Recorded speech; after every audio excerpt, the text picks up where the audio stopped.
Picture this for a second. An aerial view of Manhattan at midnight. Millions of lights, millions of people. Now zoom all the way down into just one kitchen table. A young American is sitting alone in the dark, bathed in the glow of a laptop screen. Their checking account shows barely over $800, but their credit card statement? It's flashing a balance of over $6,000. A notification pops up on their phone. Minimum payment due, $187. They just close their eyes. Look, this isn't some dramatic scene from a movie. This is the very real, incredibly stressful financial reality that millions of Americans face every single night. Today, we're going to break down exactly how this happens and, far more importantly, how you can escape it. The sheer scale of what we're dealing with here is staggering. Imagine owing money on pretty much everything you buy. Your groceries, your gas, your clothes, even your morning coffee. Now imagine millions of people doing the exact same thing across the entire country. Right now, America's credit card debt has climbed to an absolutely massive $1.26 trillion. Honestly, that number is so large it's hard for the human brain to even comprehend it. But it represents a quiet, nationwide financial crisis that's happening right under our noses. But let's scale that giant macro problem down to the individual level. The average consumer credit card balance in this country is roughly $6,659. If you're watching this explainer and thinking to yourself, wow, this could happen to me, or maybe this is already happening to me, I want you to know you are entirely normal. It is incredibly common.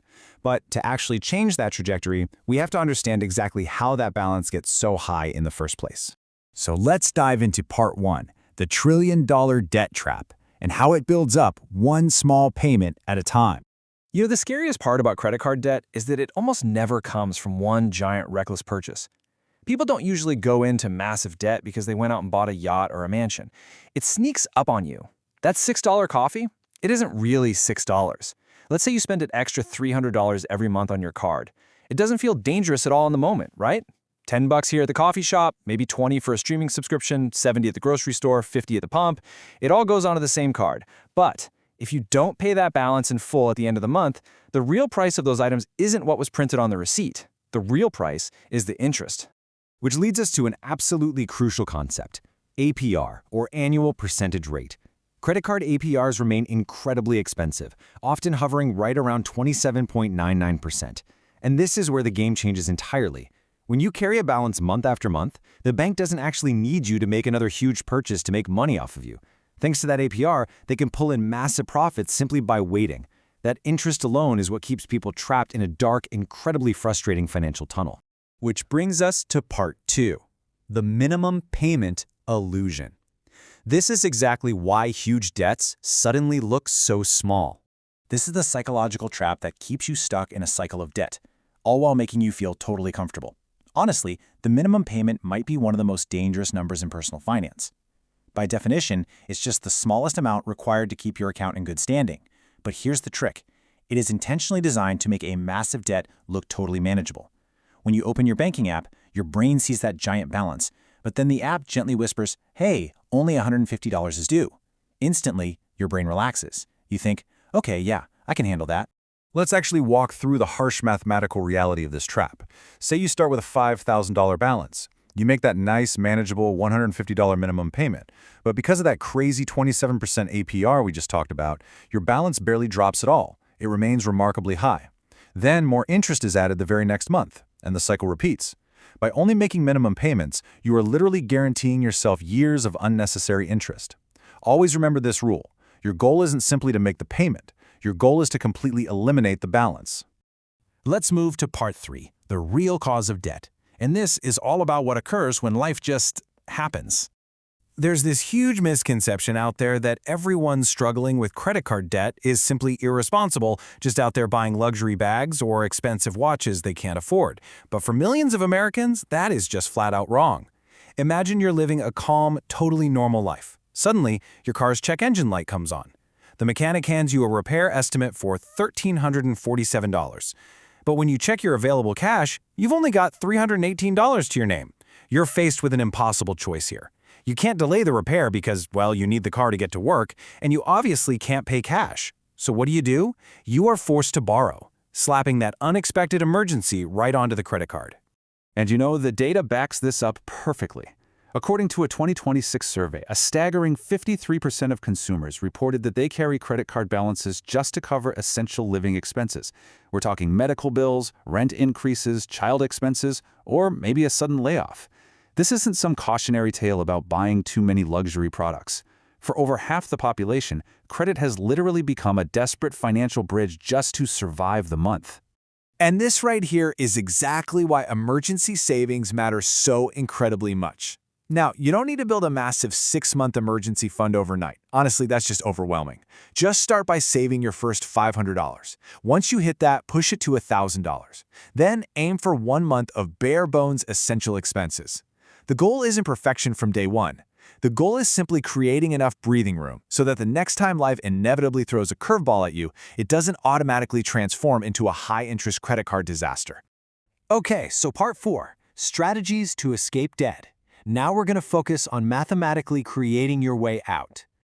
Now that we deeply understand the trap and why we fall into it, let's pivot to the actionable stuff, exactly how we get out. There are 2 really famous frameworks for this. On one side, you have the debt snowball.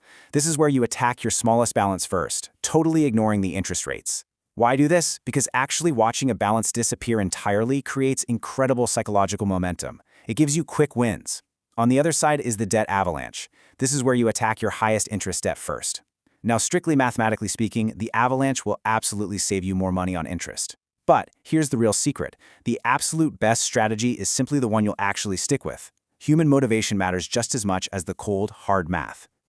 But look, regardless of which strategy you end up picking, you absolutely have to avoid this one massive mistake. Are you paying down your balance while simultaneously continuing to use that exact same card? Just imagine paying $500 toward your debt, feeling amazing about it, but then spending $450 on that same card for groceries and gas a few days later. Your net progress is a measly $50. You have to break that cycle. If you can, stop adding new purchases to the card you're trying to kill off. Switch to cash or a debit card for your daily spending. To help you stop that new spending, I want to introduce you to a very simple concept that can literally save you thousands. It's called the 24-hour rule. If you're hovering your thumb over a buy now button for something non-essential, like, say, a $300 pair of headphones, a new jacket, or signing up for yet another streaming service, just wait 24 hours. Close the tab, walk away, take a breath, and recognize that wants are not needs. You will be genuinely amazed to find out how many impulse purchases simply don't survive the test of a single day. Let's move to part 5, your debt reset plan. This is where we remember that numbers are just information. They are not the enemy. This is the moment you take back control. Here are 5 practical steps to build your own personal reset. Grab a notebook, sit down, and face the math directly.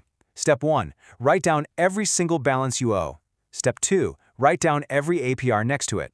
Step 3, jot down those minimum payments. Seriously, don't hide from these numbers. Step 4 is the game changer. Figure out exactly how much extra money you can scrape together to throw at this debt every single month. And finally, step 5, choose your target using either that Snowball or Avalanche method we just covered. Just consider the pure impact of a little extra focused effort.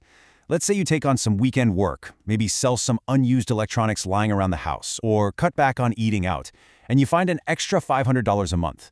And you don't even have to do it forever, just for 6 months.